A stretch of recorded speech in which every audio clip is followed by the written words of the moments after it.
बोला बोला देवघर वाले बाबा की।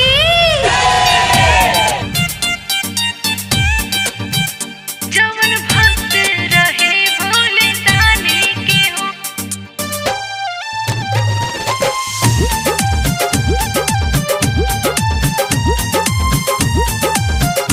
जवन भक्त रहे भोले दानी के हो।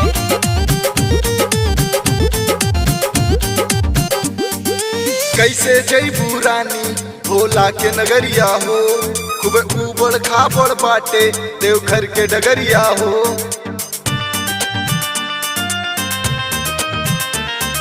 कैसे जईबू रानी भोला के नगरिया हो। खूब उबड़ खाबड़ बाटे देवघर के डगरिया हो। चढ़बू सुइया पहाड़ कैसे बोला रानी। चढ़बू सुइया पहाड़ कैसे बोला रानी।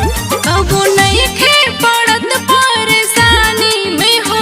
कबो नहीं खे पड़त परेशानी में हो। जवन भक्त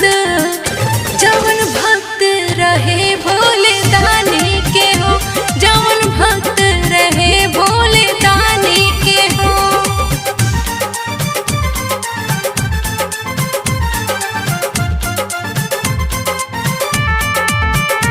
जवन भक्त रहे भोले दानी के हो।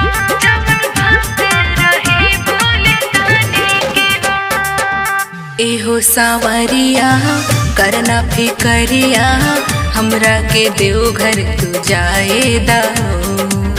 हमरा के देवघर तू जाएदा। माना कहनवा अब की सावनवा दिलवा के ललसा पुराएदा हो। रानी तू बड़ा कमजोर बाड़ू हो। दहिया में तोहरे ना चोर बाड़ू हो।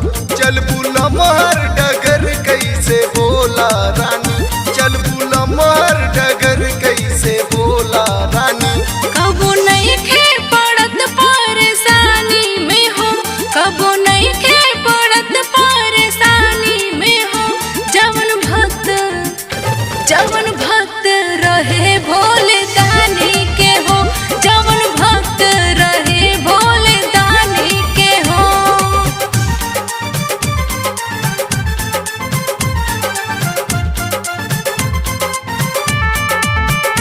जवन भक्त रहे भोले दानी के हो। जवन भक्त रहे भोले दानी के हो। करब पूजनवा मांगब ललनवा बाबा के कृपा से गुदिया भरी।